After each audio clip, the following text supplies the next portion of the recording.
제가 워홀 하면서 적지 않게 정말 많은 질문을 받았는데 그래서 이번 영상은 호주 워홀 질문을 받았던 걸 토대로 워홀과 2024년을 함께 복기를 하고 저의 추후 계획이나 근황도 약간 알려드리도록 하겠습니다.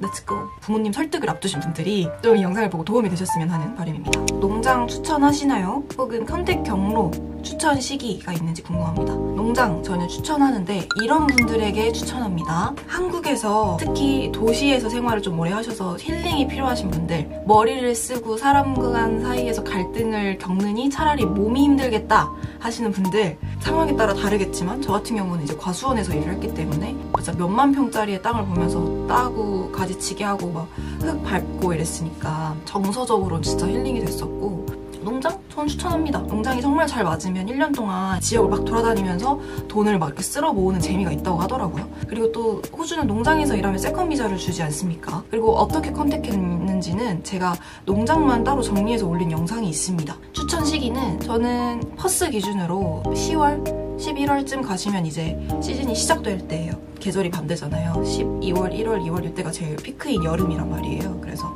그때 맞춰서 가시면 농작물도 많고 일거리도 많고 농장에서 사람도 아마 많이 뽑을 겁니다. 근데 퍼스에서 만약 농장을 가신다고 하면 아마 차가 거의 필수적으로 필요할 거예요. 아니면 오일 쉐어를 하셔야 될 수도 있습니다. 그거는 같이 알아주시고, 차가 없어서 걱정이에요. 호주 워홀 갈 때 운전면허 있으면 좋을까요? 특히나 퍼스는 교통이 시드니나 멜버른만큼 편하진 않아서 차가 있으면 편한 거는 팩트입니다. 하지만 저는 1년 동안 차 없이 지냈고요. 항상 좀 운이 좋게 오일쉐어를 구하거나 아니면 그냥 2시간 넘는 거리도 저는 그냥 지하철 타고 다녔던 것 같아요. 왜냐면 내가 호주에 워홀을 온 거긴 하지만 겸사겸사 여행을 오기도 한 거니까 막 한두 시간씩 버스 타고 지하철 타야 할 때도 항상 전 바깥에 풍경 보면서 갔던 것 같아요. 그래서 차까지 구매하시려고 생각하고 초기 자금을 준비하려면 진짜 1000만 원 정도는 준비해서 오셔야 될 것 같아서 차 없이 와보셔도 저는 괜찮다고 생각하고, 저도 그랬고 충분히 워홀 자체에는 크게 무리가 없으실 거예요. 근데 시간 날 때마다 막 버스를 막 누비면서 여행을 하겠다, 드라이브를 너무 좋아한다 라고 하시면은 와서 일을 열심히 하셔서 돈을 모아서 사시는 것까진 추천. 처음부터 모든 걸 다 갖추고 워홀을 시작하고 싶다? 라고 하면 굳이 그렇게 안 하셔도 돼요. 워홀 하다 보면 다 갖추고 시작해도 마음대로 안 될 때가 있고, 오히려 맨몸으로 가서 뭐든지 해보겠다는 마인드로 가야 되는 경우도 있어서, 갖출 수 있는 환경이시면 오셔서 차도 구매하시면 당연히 편한데 없으셔도 충분히 워홀 성공적으로 하실 수 있습니다. 그리고 운전면허는 저는 개인적으로 따오시면 좋다고 생각하는데, 내가 갈 수 있는 곳이 많아지니까 운전면허를 가지고 오시는 건 좋을 것 같은데 국제면허증으로 발급해 오셔야겠죠. 근데 실운전이 안 되는데 호주에서 처음 운전을 하려고 하시면 안 된다는 건 아니에요. 충분히 하실 수 있어요.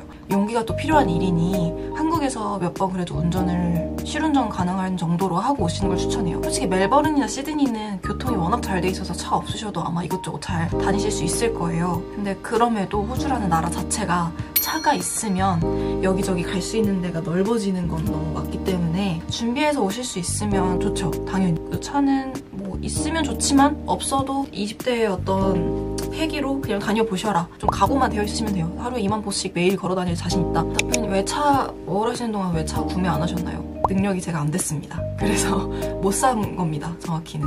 호주에서도 돈을 좀 모아서 살 기회가 한번 있긴 했는데, 저는 이제 우선순위를 따졌을 때 차를 구매하는 것보다 카메라를 구입을 해서 걸어 다니면서 예쁜 풍경을 찍고 싶다에 저는 더 욕심이 있었기 때문에 차를 안 사고 카메라를 샀어요. 여기 지금 제가 찍고 있는 카메라, 또 카메라 사고 또 카메라 사고 막 이랬기 때문에 차 안 사고 카메라 샀습니다. 저는. 퍼스 어떠셨나요? 지역을 추천한다면 저는 퍼스 완전 추천. 인구 밀도 대비 자연의 비율이 높다는 점, 이게 제일 장점이자 단점. 타 지역 대비 전체적인 시급이 다 높은 걸로 알고 있어요. 광산이 있다는 점, 마이닝 시급이 높다. 퍼스는 그래도 아직까지는 시드니 멜버른만큼 그렇게 밀도가 높지 않다 보니까 그래도 방 조건이 조금은 더 좋지 않나? 저는 그렇게 생각합니다. 근데 요즘 분 또 모르겠네요. 퍼스가 어떤 식이냐면 여기 중앙을 중심으로 위아래로 길게 지역들이 흩뿌려져 있습니다. 어딜 가려고 하든지 이 중앙을 꼭 거쳐 가셔야 돼요. 내가 여기에 있는 뭐 뭐 바다를 가고 싶어요. 근데 내가 여기 살아요. 그럼 이렇게 갈 수 있지 않고요. 교통수단을 이용하시려면 이렇게 이동을 하셔야 돼요. 이 중앙을 꼭 거쳐 가셔야 되거든요. 이 중앙은 또 중앙대로의 매력이 있어요. 이제 여기를 우리가 시티라고 부릅니다. 이 시티는 시티대로 매력이 있어요. 크지는 않지만 각종 놀 수 있는 것들도 있고, 여름이 되면 이제 프린지 페스티벌이라고 해서 이 도심을 가득 메우는 축제도 하고요. 연극 같은 것도 보실 수 있고, 저는 이제 좀 문화예술을 되게 좋아해서인지 그런 것들이 일단 있다고 해서 가산점이었어요. 물론 멜버른에 비하면 확실히 현저히 적겠지만 그래도 시티 가면 웬만한 문화예술은 다 볼 수 있었던 것 같고,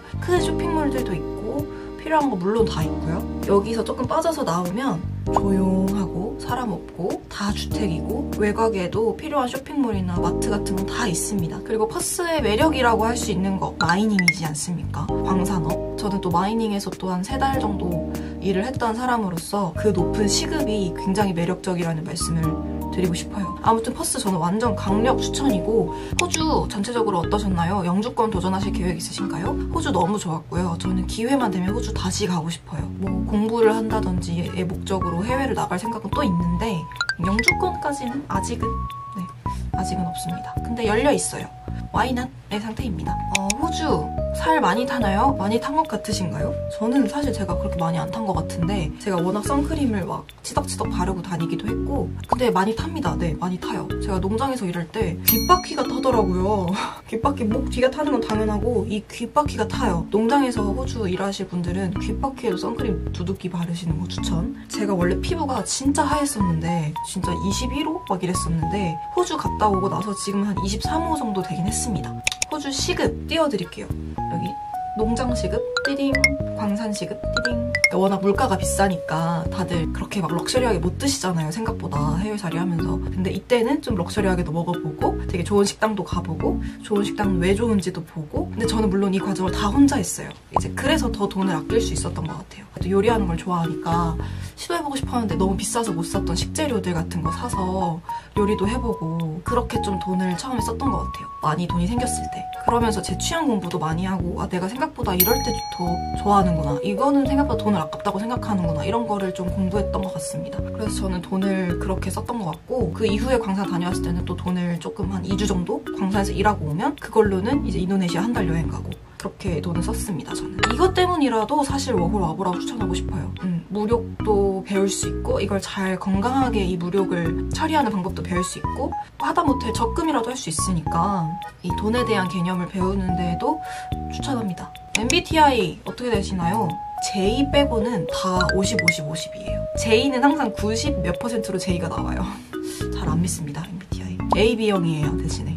AB형, 혈액형, 집 구하는 팁 알려주세요. 일단 잡과 집 둘 다 내가 이거 당장 안 돼도 이것저것 다 해보겠다라고 하는 좀 열려있는 긍정적인 마인드가 필요한 것 같아요. 쫄지 마세요. 절대. 정말 다양한 나라에서 많이 와요. 근데 우리나라는 겸손이 미덕인 나라이다 보니까 해외 애들은 나 이런 것들 해봤고 나 이런 걸 잘할 수 있어요. 내가 뭘 잘하는지 확실히 알고 있는 친구들이 자신감을 자연스럽게 보여주더라고요. 겸손도 좋지만 당연히 겸손이 기본에 깔려 있어야 하지만, 해외 어쨌든 사회권 문화니까 내가 뭘 잘하는지도 모르고 자신감이 있지도 않지만 시켜주면 잘할게요는 해외 애들이랑 경쟁을 했을 때 그렇게 썩 메리트가 있는 것 같진 않아요. 본인들이 뭘 잘하는지 분명하게 아시고 자신감 있게 본인을 어필하시는 게 좀 필요할 것 같다는 생각이 듭니다. 또 서양권 문화는 일만 잘하는 게 아니라 스몰 토크라든지 동료들끼리의 소통도 그 사람의 일의 능력도로 체크를 하더라고요. 그래서 일만 묵묵히 잘하는 걸 그렇게 일 잘한다고 생각하지 않는 것 같아요. 커뮤니케이션 능력을 되게 높게 쳐주는 게 있어서 아무튼 당당함이 좀 중요한 것 같습니다. 레주메 미리 써가야 하나요? 제 생각에는 호주 오시기 전에 일과 관련해서 미리 해오실 게 있다면 레주메 양식을 좀 이해를 하고 오시면 좋을 것 같고, 내가 어느 직종에서 일하겠다 정도는 고민을 해오시면 좋을 것 같습니다. 워낙 변수가 많아서 나는 시티잡 절대 안 해 라고 생각하고 왔는데 막상 와보니 일자리가 너무 없거나 운이 좋게 오히려 시티잡에 취직이 돼서 해야 될 경우도 있고 막 이러니까 너무 이렇게 폐쇄적으로 생각하고 오진 마시고요. 다 열어두고 오시되 이력서가 이렇게 작성돼야 되는구나 정도는 알고 오시면 좋을 것 같습니다. 그럼 올 때 평소에는 뭐 하셨는지, 요가나 운동 같은 걸 하셨으면 그 정보는 어디서 구하는지 궁금합니다. 저는 평소에 킹스파크를 가서요, 혼자 돗자리 깔고 피크닉을 자주 했었고요. 사람 구경하면서 사진 많이 찍고, 그 다음에 커피 한잔하고, 이게 제 일상이었던 것 같아요. 제가 자주 갔던 장소들을 그러면 구글맵을 지금 보면서 여기 더 아트 갤러리 오브 웨스턴 오스트레일리아 여기 되게 많이 갔었고 무료 전시거든요. 그리고 여기 짐도 맡겨주시거든요. 그래서 여기 짐 맡아놓고 전시 되게 자주 보러 다녔고 그리고 저는 킹스파크 되게 자주 갔었고 뭐 킹스파크에서 요가도 했었어요. 블로그 같은 데다가 막 퍼스 요가, 뭐 필라테스 이런 거 검색해서 한인분이 하시는 야외 운동 이런 것도 찾아서 했던 것 같아요. 운동을 근데 전 좋아해서 레보 피트니스 많이 갔었고요. 여름이잖아요 지금 퍼스. 그때 제가 한국에서는 못 입어봤던 옷들 되게 많이 사서 입었어요. 막 호주는 이제 그런 게 진짜 전혀 없거든요. 자유롭게 막 입고 다녔던 것 같아요. 그리고 브런치 추천 몇 개 해드릴까요? 일단 맛집 추천 몇 개 해드릴게요. 야간 스퀘어 앞에 있는 히스 앤 스모크 가격 대비 맛이 진짜 좋습니다. 저는 여기 와규 타다키 이게 트러플 버터크림이랑 와규 소고기 와규를 같이 주시는데 진짜 맛있어요 이거. 그리고 버섯 볶음 요리가 있거든요. 그것도 진짜 맛있습니다. 이 두 개 꼭 드셔보시고 맥주 한 잔. 그리고 또 제가 좋아했던 동네가 코모. 브런치하기 딱 좋은 동네거든요. 구스토 푸드 추천합니다. 수비아코. 수비아코도 너무 좋아요. 여기 있다. 1982 푸드 앤 커피. 여기 진짜 맛있습니다. 그 스무디가 맛있어요. 시그니처 스무디 중에 베리 브리즈라는 시그니처 스무디고 여기 김치볶음밥도 있어요. 대박이죠? 네, 여기 그냥 메뉴 이름이 그냥 프렌치 토스트예요. 근데 이게 계란물 부충 묻혀서 우리는 하잖아요, 프렌치 프라이를. 근데 그걸 한번 튀겼어요. 맛이 없을 수가 없겠죠? 제 추천은 두 분이서 프렌치 토스트 하나에 그 스무디 베리 하나랑 커피 한 잔 해서 이렇게 드시면. 그리고 혹시나 뭐 렌트카를 빌리실 수 있다거나 혹은 친구랑 오일 쉐어해서 조금 멀리 가실 수 있는 분들에게 추천하는 곳은 Taylor's in the Valley라는 식당이고 여기 팬케이크가 진짜 맛있어요. 이렇게 생겼는데 팬케이크 제가 살면서 먹어본 팬케이크 중에 1등이에요. 맛있겠다. 사과를 약간 사과 깍둑 썰기하셔서 이렇게 절인 걸 위에 올려주셨어요. 그래서 진짜 달고 맛있는데 사과의 그 단맛이 올라가면서 씹는 재미도 있고 아이스크림을 한 스쿱 올려주시고요. 그리고 이 잼도 진짜 맛있었고 이거 약간 캐러멜 잼이었던 것 같아요. 그리고 이 생화까지. 먹고 싶네요. 그리고 한식이 만약에 그리우신 분들에게 추천하는 식당은 빅토리아 파크에 있는 식객. 제가 짬뽕 진짜 또 좋아하는 음식 중에 하나인데 한국에서 먹었던 거 포함해서 탑 2 안에 들어요. 여기 짬뽕이. 요 정도 일단 추천드리겠습니다. 더 있는데 혹시 궁금하시면 댓글 남겨주세요. 쉬는 날엔 보통 이런 걸 했네요. 다음은 이제 영어 관련한 질문 진짜 많았는데 영어 회화 어느 정도로 해야 하나요? 제가 호주 처음 갔을 때 영어 어느 정도 할 수 있었냐면 필요한 말은 그래도 아주 간단하게라도 다 했어요. 근데 태도, 그 애티튜드가 좀 여유롭지 못했던 것 같아요. 항상 긴장한 상태로 뭘 말하니까 뭐 하다못해 뭐 지금 혹시 구인하고 있나요? 뭐 지금 사람 구하나요? 라는 말을 물어볼 때도 Excuse me? I was wondering if you guys were hiring right now? 이렇게 했던 것 같은데 근데 걔네 무시 안 하거든요, 절대. 조금이라도 영어를 할 줄 안다 싶으면 절대 무시 안 해요. 그러니까 애초에 무시를 잘 안 해요, 그 나라 사람들이. 그러니까 당당하게 하셔도 될 것 같고 저의 기준으로는 당시에 꼭 필요한 말들 있잖아요. 영어 회화, 이제 호주 딱 처음 가면 해야 될 말들. 공항에서라든지 호텔에서 내 룸 찾을 때라든지 체크인할 때나 뭐 하이어링 하냐고 물어볼 때나 이럴 때 해야 되는 말들은 한국에서 미리 다 공부를 해갔어요. 한 140일 동안 영어 공부 해갔었고 영어 공부 제가 어떻게 했는지 그 비포는 어땠는지 궁금하신 분들은 또 이 영상 참고해주시면 가기 전에 막 죽어라 공부했던 거를 호주 가서 그래도 긴장은 막 발발발발 하지만 한 문장 정도는 그래도 할 수 있는 정도로 완성시켜놓고 갔던 것 같고 그럼 영어 공부 어떻게 하셨나요? 그리고 듣기 공부는 하신 건가요? 영어 공부 어떻게 했는지는 여기 있고요. 듣기 공부 어떻게 했는지도 여기 있습니다. 제가 다 정리를 해서 그 더보기란에 올려놓을 테니까 꼭 확인해주세요. 호주 가면 영어 한마디도 못해도 되나요? 영어 공부 어떻게 하신 건지 궁금합니다. 영어 공부하기 전 실력은 어느 정도였는지 여쭤봐도 될까요? 리스닝은 어떻게 공부하셨나요? 바프네님 혹시 리스닝 공부는 어떻게 하셨나요? 눈치 영어도 한계가 있어서 혹시 리스닝 공부 따로 하셨으면 알려줄 수 있을까요? 결국 들릴 때까지 들으셔야 된다는 게 저의 논리이긴 한데 제가 안 들렸던 문장들을 계속 반복해서 들어봐야 내가 왜 이게 안 들렸는지 연음 때문에 못 들은 건지 아니면 내가 그냥 단어를 몰랐던 건지 내가 말을 빠르게 하는 사람들한테는 유독 약한 건지 이런 걸 아실 수가 있어요. 근데 그러려면 결국은 계속 반복해서 들어보셔야 되기 때문에 반드시 뭐 화상 영어, 뭐 전화 영어가 아니더라도 드라마나 영화 보실 때 안 들리는 문장 있으면 반복해서 계속 스페이스 하시고 방금 뭐라고 한 거지? 다시 들어보시고 다시 스팟 멈춰보시고 다시 들어보시고 안 들렸던 거는 막 0.5배속으로 해서도 다시 들어보시고 들리는 것 같으면 1.5배속으로 들어보시고 다시 원래 속도로 들어보시고 이거를 4달 동안 저는 매일 했어요. 그래서 조금 뚫렸던 것 같고 이런 식으로 본인이 왜 영어 공부했을 때 리스닝이 안 되는지 원인을 아셔야 돼요.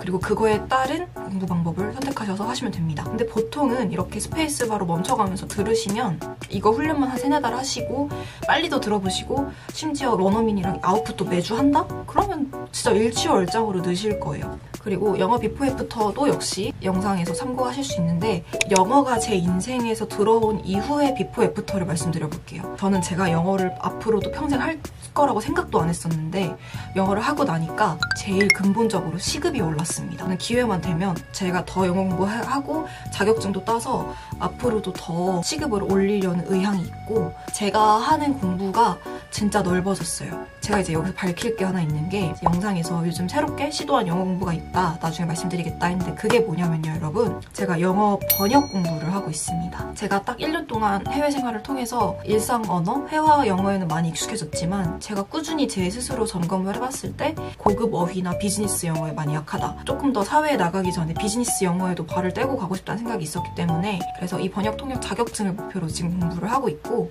더 나아가서는 제가 공부를 하는 거에 따라서 제 산업을 실시간으로 넓히고 있다는 점에서도 되게 좋은 것 같아요. 결국은 제 몸값이 또 올라가니까 사실 영어는 어느 산업에 계시더라도 배워두면 시급도 물론이고요. 본인이 하실 수 있는 일도 엄청 넓어지고 배경과 내가 서 있는 세상이 진짜 달라질 수 있기 때문에 영어는 꼭 해보셨으면 좋겠어요. 근데 저 진짜 영어 아직 잘하지 않기 때문에 더 열심히 하려고 하고 있습니다.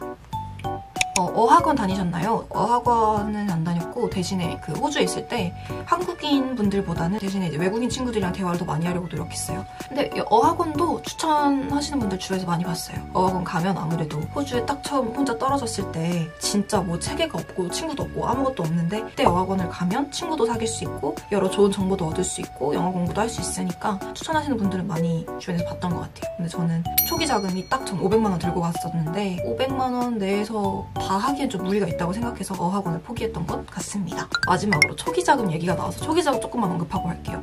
초기 자금도 제가 이 영상에서 언급했는데 저는 500만 원 들고 갔고요. 대신에 사전에 드는 비용들이 저는 워홀만을 위해 한국에서 한 350 정도 썼고 물품도 사고 비자 신청 비용, 뭐 건강 비용, 뭐 라섹도 하고 이래가지고 호주에 갈 때 한국 현금으로 들고 갔던 게 500만 원. 그래서 한 850 정도 들었던 것 같습니다. 근데 질문 중에 그런 게 있었어요. 지금 시점으로 초기 자금 500만 원도 괜찮을까요? 그래도 한 한 달 안에는 일을 구한다는 보장이 있으시면 500만 원 괜찮아요. 근데 저는 일단 시드니 멜버른 같은 대도시에 살지 않았고 오로지 퍼스에서만 1년 동안 시간을 보냈고요. 500만 원을 들고 갔고 차 구매할 생각 없었고 실제로 차 구매 안 했고 그리고 저는 농장, 시급도 높은 편인 농장에서 일을 시작했고 집밥을 매일 해 먹습니다. 딱히 돈 쓸 생각으로 간 것도 아니었기 때문에 쇼핑을 막 그렇게 많이 하지도 않았고 그리고 웬만하면 한국에서 물품들을 다 사갔었고 실제로 그때 스킨케어도 한 8개월치 정도를 한국에서 미리 사갔습니다. 다이소에서 필요한 것도 다 구매를 해갔었고 그래서 짐은 좀 무거웠을지언정 제가 짐을 거의 35kg 들고 왔으니까 진짜 무거웠죠. 호주에서 옷을 막 많이 사거나 화장품을 사거나는 전혀 안 했습니다. 호주에서도 보통 다 K마트에서 샀어요. 옷도. 본인이 뭘 원하는지 잘 확인해보시고 지역에 따라 다 다르게 책정하셔야 된다는 점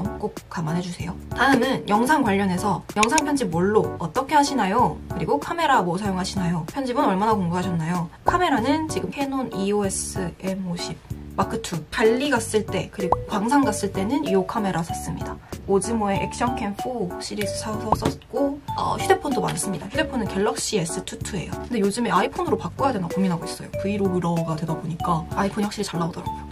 아무튼 카메라는 이렇게 쓰고 있고요. 제가 영상 편집은 프리미어 프로랑 캡컷 사용하고 있고요. 그리고 편집은 얼마나 공부했냐고 하시는데 저는 편집을 독학해서 그냥 유튜브 같은 거 보면서 그때그때 필요한 것들을 보면서 공부해가지고 편집은 따로 공부한 적은 없고 영화 영상학과를 아예 대학을 와버리니까 편집을 계속 할 일이 있었죠. 과제나 이럴 때도 계속 편집을 해야 됐고 따로 공부하진 않았지만 이게 저의 학업이 돼버린 바람에 자연스럽게 공부가 됐다.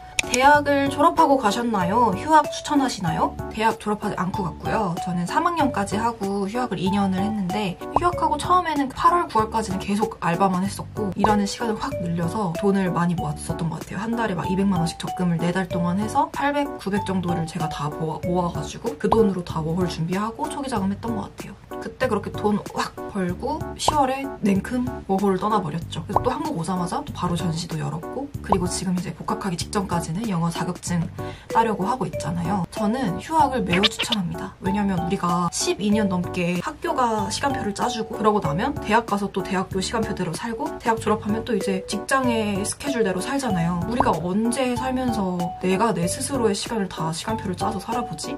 전 없는 것 같아요. 그냥 쭉 남이 짜준 시간표대로 살 수 있는 사회인 것 같아요, 우리나라가. 근데 그게 나쁘다는 건 아닌데, 내가 오로지 나의 1년, 2년, 진짜 하다못해 나의 24시간을 오로지 나의 힘과 마음으로 24시간을 계획하고 내 1년을 계획해서 어떤 건 실패도 해보고 어떤 건 성취도 잃어보는 경험이 살면서 언제 있을까요, 우리가 또? 이것도 어디까지나 저의 입장이니까 참고만 해주세요. 저 같은 사람도 있다고 참고만 해주시고, 저는 또 한편으로는 휴학 않고 이렇게 4년 동안 쭉 달려서 바로 취업 성공한 친구들 보면 또 한편으로는 되게 부럽더라고요.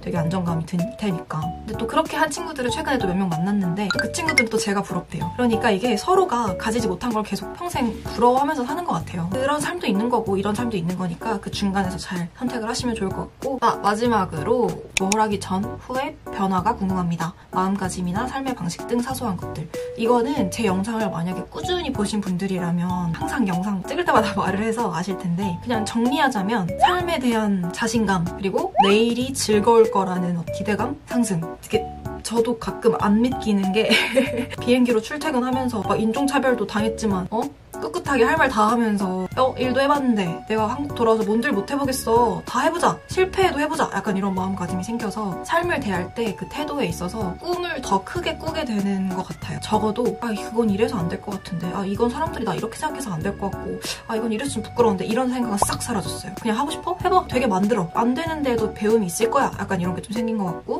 더 근본적으로 제가 좋아하는 일을 더 찾아다니게 됐어요. 그래서 그렇지만 투머치한 자신감으로 또 결국은 이어지면 결국 또 안 돼요. 또 한편으로는 사소한 거에 대한 행복을 제가 너무 잘 느끼게 되는 것 같아요. 특히 호주에 있을 때는 자연이 워낙 좋으니까 새소리만 들어도 한국에서 들어본 적 없는 음성의 새소리들, 한국에선 본 적 없는 컬러의 쨍하고 파란 바다와 나무, 풀들, 이런 것들을 막 보니까 진짜 사소한 거에 대해서 제가 너무 행복하게 되는 거예요. 바다 너무 좋다. 막 지나가면서 사람들 막 웃어주지, 아이들 웃는 소리 너무 예쁘지, 커피 맛 좋지, 이러니까 내가 이렇게 일 끝나고 와서 커피를 이렇게 맛있게 마실 수 있다니 진짜 행복해. 진짜 그런 생각들을 하게 되는 거예요. 그래서 어느 날은 일기에 막 그렇게 쓴 적도 있어요. 조금 오글거릴지 몰라도 진짜 행복하다. 그런 마음으로 한국에 또 오니까 한국에 이런 매력이 있었지, 내가 모르고 살았네, 이런 게 또 이어지더라고요, 그 마음가짐이. 그래서 삶에 대한 사소한 행복들을 진짜 더 이렇게 뾰족하게 느끼게 되니까 내일이 더 기대가 되고. 제 친구가 그러더라고요. 제가 오랜만에 친구를 만나서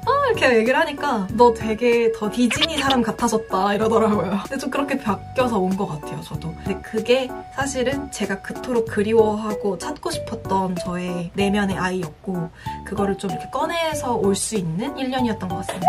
워홀 너무 추천입니다. 네, 너무너무 추천해요. 너무 추천하고, 10년째 일기를 썼다고 말씀드렸잖아요. 이게 이제 저의 올해의 다이어리였는데, 그 해에 제가 되고 싶은 어떤 마인드나 마음가짐을 좀 투영한 노래 가사 같은 걸 써놔요. 제가 올해 1월 1일에 들었던 곡이 샤이니의 에브리바디거든요.